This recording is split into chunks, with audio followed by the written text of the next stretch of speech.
अस्सलाम वालेकुम। आप देख रहे हैं ऑफिशियल यूट्यूब चैनल रियल आवाज़ पाकिस्तान। आपका होस्ट शाकिर महमूद चौहान आपकी खिदमत में हाज़िर है।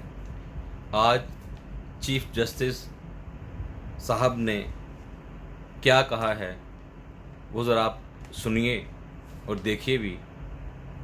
मुल्क गैर मामूली हालात से गुज़र रहा है। कानून साजी में मुदाखलत करना नहीं चाहते, सिर्फ बुनियादी हकूक़ के ख़िलाफ़ तरमीम का जायज़ा लेंगे चीफ जस्टिस पाकिस्तान। ज़ाती फ़ायदे के लिए कानून साजी का तासुर। PTI से कहा असम्बली जाएं, लेकिन इसने बाइकाट कर रखा है, सियासी मामलात में मुदाखलत नहीं करेंगे सुप्रीम कोर्ट। आला अदलिया नैब कानून पर तनकीद करती रही। 90 दिन का रिमांड कहीं नहीं होता।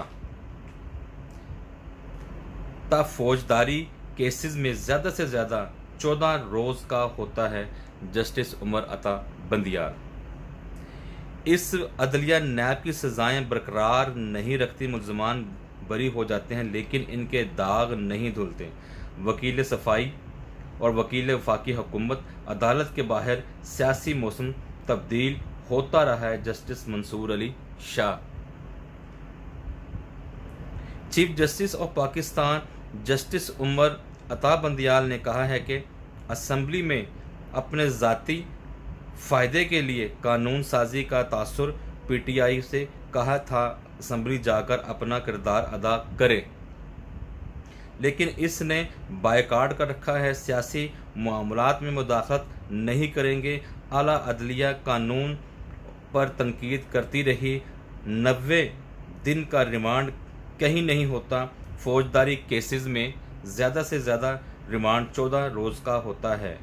चीफ जस्टिस उमर अता बंदियाल की सरबराही में जस्टिस इजाजुल हसन और जस्टिस मंसूर अली शाह पर मुश्तमिल सुप्रीम कोर्ट के तीन रुकनी बेंच ने नैब कानून में तब्दीली के खिलाफ दरख्वास्त पर समाअत की। दौरान समाअत इमरान खान के वकील ख्वाजा हारिस ने अदालत से तहरीरी दलाइल जमा कराने के लिए वक़्त मांग लिया और कहा है कि कोरोना हो गया था, इस वजह से तहरीरी दलाइल जमा नहीं करा सका। इसके बावजूद चीफ जस्टिस उमर अता बंदियाल ने रिमार्क्स दिए कि आला अदलिया अपने फैसलों में नैब कानून पर तनकीद करती रही। 90 रोज़ का रिमांड कहीं नहीं होता। फौजदारी केसेस में ज़्यादा से ज़्यादा 14 दिन से रिमांड होता है।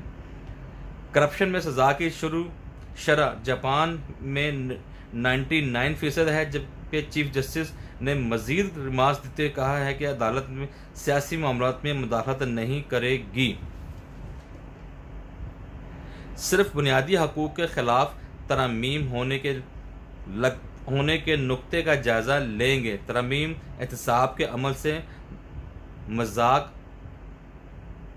मजाक है, बुनियादी हकूक़ की खिलाफ वर्जी होगी। अक्सर तरमीम में मुल्ज़मान को रियायतें भी दी गई हैं। चीफ जस्टिस ने कहा है कि प्ली बार्गेन करने वाले के शवाहिद को ही नाकाबिल कबूल करार दिया गया है और फौजदारी निज़ाम में गिरफ्तारी की मुमानत नहीं है। गिरफ्तारी जुर्म की नौयत के हिसाब से होती है।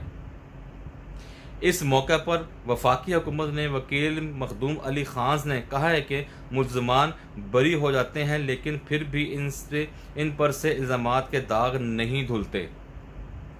आला अदलिया नैब अदालत की सज़ाएं बरकरार रखती है। चीफ जस्टिस ने कहा है कि मुल्क गैर मामूली हालात से गुजर रहा है। साबका हुकूमती मजमात के 150 अरकान असम्बली बाइकाट करके बैठे हैं। PTI को कहा था कि असम्बली जाकर अपना किरदार अदा करें। असम्बली में मौजूद अरकान को अपने फ़ायदे की कानून साजी नहीं करना चाहिए।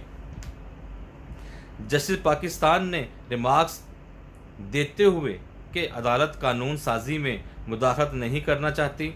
तहक़ीक़ात में मुदाखलत पर आज खुद नोटिस लिया था। हाई प्रोफाइल केसेस का रिकॉर्ड लेकर सिर्फ कुछ دیکھ رہے ہیں کہ کیسز چلتے ہیں یا نہیں۔ آئین کے تحت چلنے والے تمام اداروں کو مکمل سپورٹ کریں گے۔ عدالت غیر معمولی حالات میں کیس سن کر مزے نہیں لے رہی ہوتی۔ وکیل وفاقی حکومت نے کہا ہے کہ امریکی سپریم کورٹ ہمیشہ منتخب حکومت کے ساتھ کھڑی ہوتی ہے۔ جسٹس منصور علی شاہ نے ان سے کہا کہ امریکی سپریم کورٹ کی مثال اس حوالے سے درست نہیں لگتی۔ جسٹس منصور علی شاہ نے کہا کہ عدالت کے باہر سیاسی موسم تبدیل ہوتا رہتا ہے۔ کیا سیاسی